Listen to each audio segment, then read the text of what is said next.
Good evening. This is All India Radio, Kohima. I'm Katholina with the evening news. The headlines: ruling parties expected to retain power in Assam, Kerala and West Bengal.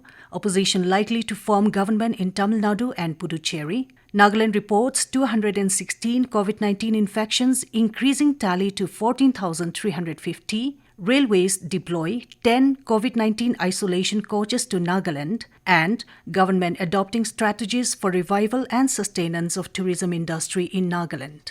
As the number of COVID cases is on the rise, we appeal to our listeners to take all the precautions and all those above 18 years of age to get vaccinated without any hesitation. Stay safe and protected by following these 3 simple steps: wear a face mask, focus on hand and face hygiene, and maintain a distance of 2 yards for social distancing. Now the news in detail. In the assembly elections held in 4 states and 1 union territory, the ruling parties are expected to retain power in Assam, West Bengal and Kerala. Opposition parties are likely to form government in Tamil Nadu and Puducherry. As per the trends available according to Election Commission, in Assam, trends are available for 120 of the 126 seats. The ruling BJP-led NDA is ahead on 71 seats, while Congress-led opposition is leading in 40 seats. In West Bengal, trends are available for 284 of 292 seats. The ruling Trinamool Congress is leading in 201 seats. BJP is leading in 78 seats. In Tamil Nadu, trends are available for 232 of the 234 seats. The DMK-led UPA is ahead in 140 seats. In Kerala, the results are in favor of the ruling Front Communist-led coalition LDF. In the Union Territory of Puducherry, NDA-led by NR Congress is ahead in 8 seats in the 12 seats. Counting of votes for the elections began this morning at 8 a.m. Assembly elections in 4 states and the Union Territory were held from March 27 to April 29. Nagaland today reported 216 COVID-19 infections, pushing the total of the cases to the state to 14,350. Health Minister S. Pangnupom in a tweet said 104 were detected from Dimapur, 95 in Kohima, 11 in Mon, 4 in Mokokchung and 2 in Longland. In addition, 27 patients have also recovered, which include 23 in Dimapur and 2 each in Kohima and Mokokchung. With this, the total number of recovered persons have increased to 12,295, while 1,529 are active. Railway Ministry has deployed nearly 4,000 isolation coaches with almost 64,000 beds in order to strengthen the capabilities of the nation in fight against COVID. The ministry said that, as per state's demand, at present, 213 coaches have been handed over to various states for COVID care with a bed capacity of nearly 3,400 beds. Isolation coaches are presently utilized in Delhi, Maharashtra and Madhya Pradesh. The latest demand came from Nagaland, and railways worked swiftly to deploy 10 isolation coaches at Dimapur. Nagaland Tourism Director Ajano Belho said that with COVID-19 immensely affecting the tourism industry in the state, the government is adopting strategies for its revival and sustenance. Speaking at a tourism promotion function held in Konama under Kohima district yesterday, she said local tourism observatories will be set up with stakeholders to generate reliable data in tracking customer behavior and preferences. She also informed that taxes and charges will be reviewed, while transport will be regulated considering the interest of customers and viability of business as well. The department would also introduce client safety measures with emphasis on COVID-19 safety. In capacity building and skill development, she said enhancement in digital skills and digital payment systems will be promoted. You're listening to the news from All India Radio, Kohima. You can also listen to this news bulletin on our YouTube channel AIR News Kohima.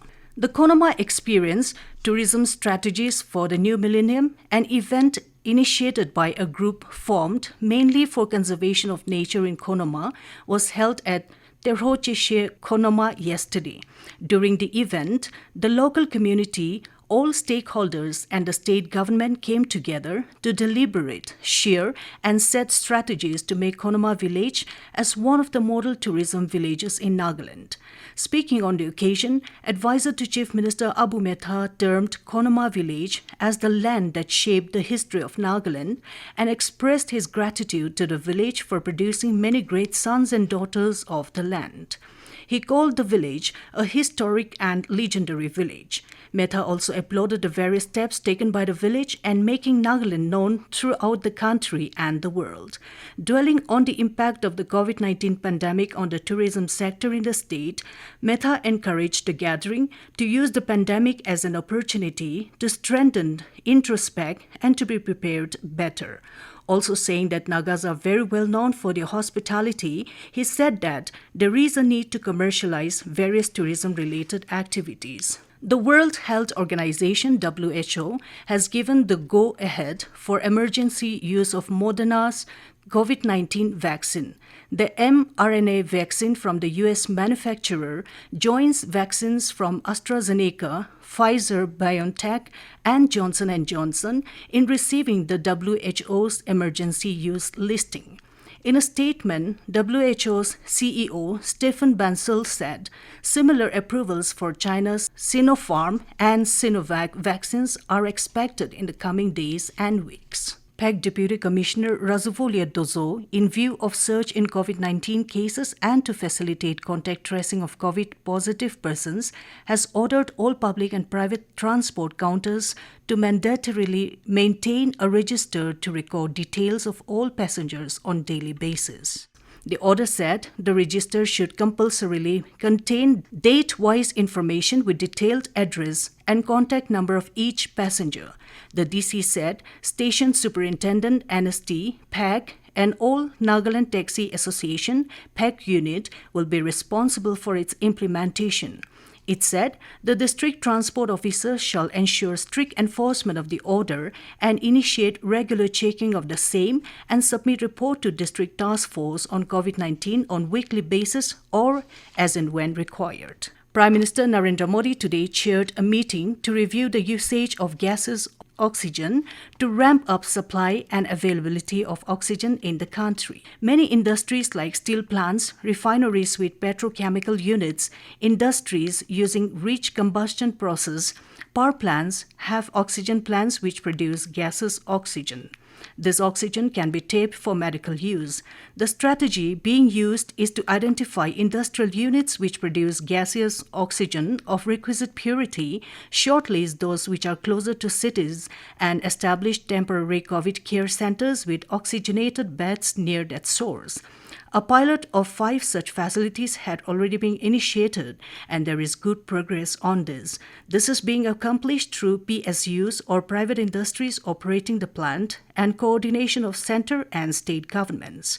It is expected that around 10,000 oxygenated beds can be made available in a short period of time by making temporary hospitals near such plants. Prime Minister also reviewed progress on setting up of pressure swing absorption (PSA) plants.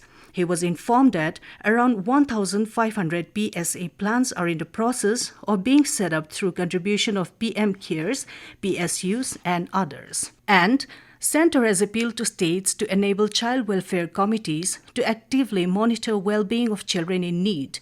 Given the COVID impact on children, especially those who have lost their parents, the Centre has reached out to all states to ensure their protection under Juvenile Justice, Care and Protection of Children Act.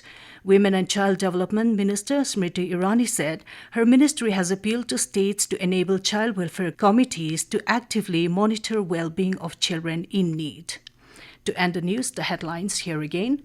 Ruling parties expected to retain power in Assam, Kerala and West Bengal. Opposition likely to form government in Tamil Nadu and Puducherry.